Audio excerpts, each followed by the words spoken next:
ಶ್ರೀಯುತ ಬಸವರಾಜ್ ಗುರಿಕಾರ್ ಇವರು ಉದ್ಘಾಟನಾ ಭಾಷಣಕ್ಕಾಗಿ ವೇದಿಕೆಯನ್ನು ಬಿಟ್ಟುಕೊಡ್ತಾ ಇದ್ದೇವೆ.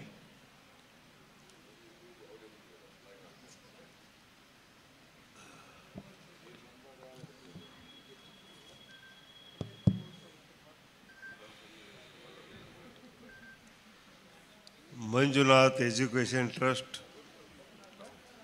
ಹೃದಯವಾಹಿನಿ Karnataka, municipal employees union Mangaluru ಇದರ ಒಂದು ಸಂಯುಕ್ತ ಆಶ್ರಯದಲ್ಲಿ ದ್ವಿತೀಯ ಅನಿವಾಸಿ ಕನ್ನಡಿಗರ ಸಮ್ಮೇಳನ ಹಾಗೂ ಹೊರನಾಡ ಕನ್ನಡಿಗರ ಸಮ್ಮೇಳನದ ಸರ್ವಾಧ್ಯಕ್ಷರಾಗಿರ್ತಕ್ಕಂಥ ಲೆಫ್ಟಿನೆಂಟ್ ಜನರಲ್ ಡೇವಿಡ್ ಫ್ರ್ಯಾಂಕ್ ಫರ್ನಾಂಡಿಸ್ ಅವರೇ, ಈ ಒಂದು ಕಾರ್ಯಕ್ರಮದಲ್ಲಿ ಭಾಗವಹಿಸಿದಂಥ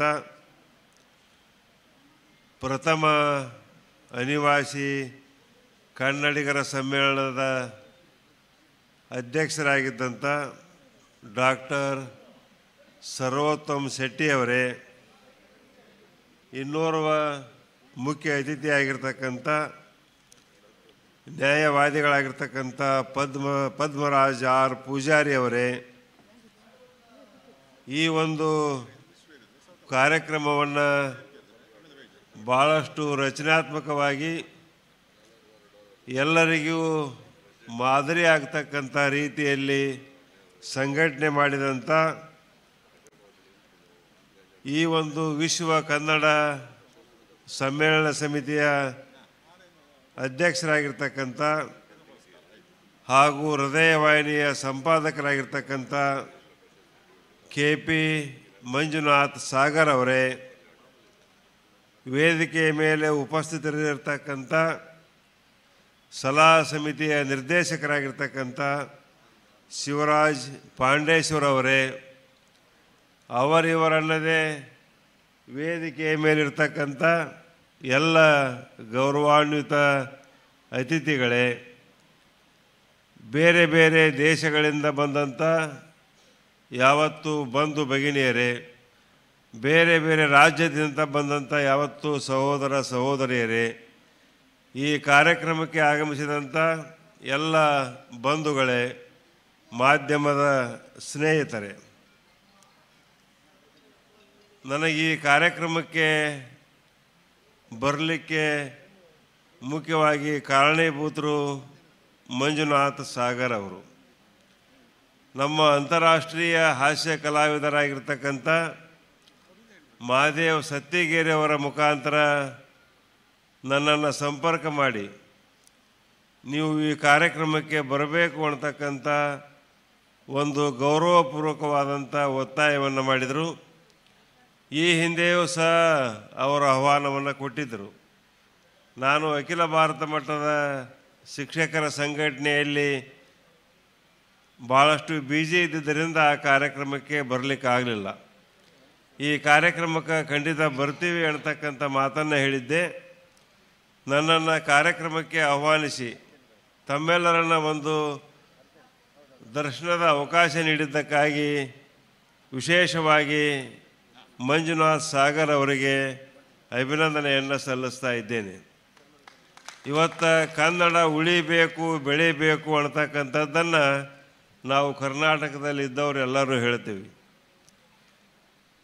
ಹೊರನಾಡ ಕನ್ನಡಿಗರಿಗೆ, ಬೇರೆ ಬೇರೆ ದೇಶದಲ್ಲಿರ್ತಕ್ಕಂಥ ಕನ್ನಡಿಗರಿಗೆ ಕನ್ನಡದ ಒಂದು ಉಳಿವಿನ ಬಗ್ಗೆ, ಕನ್ನಡದ ಭಾಷೆಯ ಅಭಿವೃದ್ಧಿಯ ಬಗ್ಗೆ ಇಂಥ ಕಾರ್ಯಕ್ರಮಗಳನ್ನು ಸಂಘಟನೆ ಮಾಡುವುದರ ಮುಖಾಂತರ ಒಂದು ಹೊಸ ಸಂಚಲನವನ್ನು ಮಂಜುನಾಥ್ ಸಾಗರ್ ಅವರು ಮತ್ತು ಅವರ ಟೀಮ್ ಮಾಡ್ತಾ ಇದೆ ಅನ್ನತಕ್ಕಂಥ ಒಂದು ಮಾತನ್ನು ಈ ಸಂದರ್ಭದಲ್ಲಿ ಹೇಳಬಯಸ್ತಾ ಇದ್ದೇನೆ.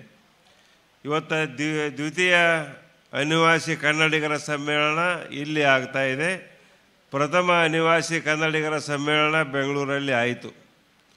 ಇದು ನಿಜಕ್ಕೂ ಎಲ್ಲರಿಗೂ ಮಾದರಿಯಾಗಿರ್ತಕ್ಕಂಥ ಒಂದು ಕಾರ್ಯಕ್ರಮ. ಇವತ್ತು ರಾಜ್ಯ ಸರ್ಕಾರ ಆಗಿರ್ಬೋದು, ಕೇಂದ್ರ ಸರ್ಕಾರ ಆಗಿರ್ಬೋದು, ಆ ಸರ್ಕಾರಗಳು ಮಾಡದೇ ಇರತಕ್ಕಂಥ ಕಾರ್ಯವನ್ನು ಮಂಜುನಾಥ್ ಸಾಗರ್ ಅವರು ಈ ಸಂಘಟನೆ ಮುಖಾಂತರ ಮಾಡ್ತಾ ಇದ್ದಾರೆ. ಇವತ್ತು ಕಲಾವಿದರನ್ನು ಬೇರೆ ಬೇರೆ ದೇಶಕ್ಕೆ ಕರೆದುಕೊಂಡು ಹೋಗಿ ಆ ಬೇರೆ ದೇಶದಲ್ಲಿರ್ತಕ್ಕಂಥ ಕನ್ನಡಿಗರಿಗೆ ನಮ್ಮ ಕಲಾವಿದರಿಂದ ಕಾರ್ಯಕ್ರಮಗಳನ್ನು ಕೊಡಿಸ್ತಕ್ಕಂಥದ್ದು ನಿಜಕ್ಕೂ ಅಭಿನಂದನೀಯ ಮತ್ತು ಅನುಕರಣೀಯ ಅನ್ನತಕ್ಕಂಥ ಮಾತನ್ನು ಈ ಸಂದರ್ಭದಲ್ಲಿ ಹೇಳಬಯಸ್ತಾ ಇದ್ದೇನೆ.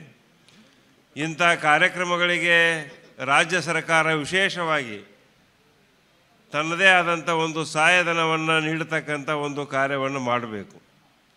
ಇವತ್ತು ಕನ್ನಡ ಕೇವಲ ಕರ್ನಾಟಕದಲ್ಲಿ ಉಳಿದ್ರೆ ಮಾತ್ರ ಸಾಧ್ಯ ಆಗೋದಿಲ್ಲ. ಅದು ಬೇರೆ ರಾಜ್ಯದಲ್ಲಿಯೂ ಸಹ ಬೆಳಿಬೇಕು, ಉಳಿಬೇಕು.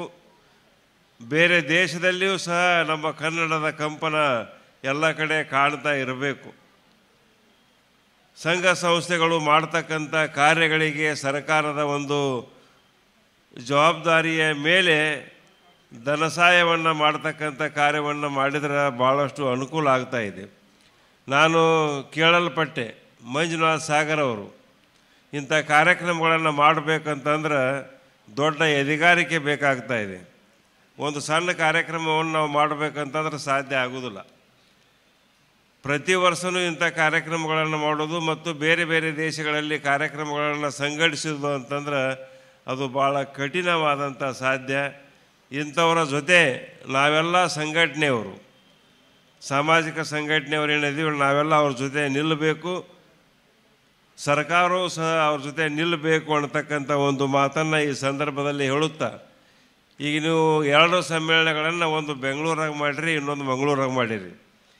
ಇನ್ನು ಮುಂದಿನ ಕಾರ್ಯಕ್ರಮವನ್ನು ನಮ್ಮ ಉತ್ತರ ಕರ್ನಾಟಕದಲ್ಲಿ ಅಥವಾ ಕಲ್ಯಾಣ ಕರ್ನಾಟಕದಲ್ಲಿ ನೀವು ಹಮ್ಮಿಕೊಂಡಿದ್ದ ಆತಂದ್ರೆ ಅದಕ್ಕೆ ಬೇಕಾಗಿರ್ತಕ್ಕಂಥ ವ್ಯವಸ್ಥೆಯನ್ನು ನಮ್ಮಿಂದ ಯಾವ ರೀತಿ ಸಾಧ್ಯ ಆಗುತ್ತೆ ಆ ಎಲ್ಲ ವ್ಯವಸ್ಥೆಯನ್ನು ನಾವು ಖಂಡಿತ ಮಾಡ್ತೀವಿ ಅಂತಕ್ಕಂಥ ಮಾತನ್ನು ಈ ಸಂದರ್ಭದಲ್ಲಿ ಹೇಳಬಯಸ್ತಾ ಇದ್ದೇನೆ. ಸಮ್ಮೇಳನ ಅಧ್ಯಕ್ಷರ ಬಗ್ಗೆ ನಾನು ಕ್ಲಿಪ್ಪಿಂಗ್ಸನ್ನು ನೋಡಿದೆ. ಸಮ್ಮೇಳನ ಅಧ್ಯಕ್ಷರು ಭಾಳಷ್ಟು ಸಾಮಾಜಿಕವಾಗಿ ಸಾಧನೆಯನ್ನು ಮಾಡಿದಂಥ ಒಬ್ಬ ವ್ಯಕ್ತಿಯಾಗಿದ್ದಾರೆ. ಇಂಥ ಧೀಮಂತ ವ್ಯಕ್ತಿಯನ್ನು ತಾವು ಗುರುತಿಸಿ ಸಮ್ಮೇಳನ ಅಧ್ಯಕ್ಷರನ್ನಾಗಿ ಮಾಡಿದ್ದು ನಿಜಕ್ಕೂ ಅಭಿನಂದನೀಯ ಅನ್ನತಕ್ಕಂಥ ಮಾತನ್ನು ಈ ಸಂದರ್ಭದಲ್ಲಿ ಹೇಳಬಯಸ್ತಾ ಇದ್ದೇನೆ. ಮಂಜುನಾಥ್ ಸಾಗರ್ ಅವರು ಮತ್ತೊಂದು ಮಾತನ್ನು ಹೇಳಿದರು, ಈಗೆಲ್ಲರೂ ಅಮೇರಿಕಕ್ಕೆ ಹೋಗ್ಲಿಕ್ಕೆ ಆಗೋದಲ್ಲ, ಭಾಳ ದೂರ ಆಗುತ್ತೆ, ಅದು ಎಲ್ಲರಿಗೂ ಸಾಧ್ಯ ಆಗೋದಿಲ್ಲ.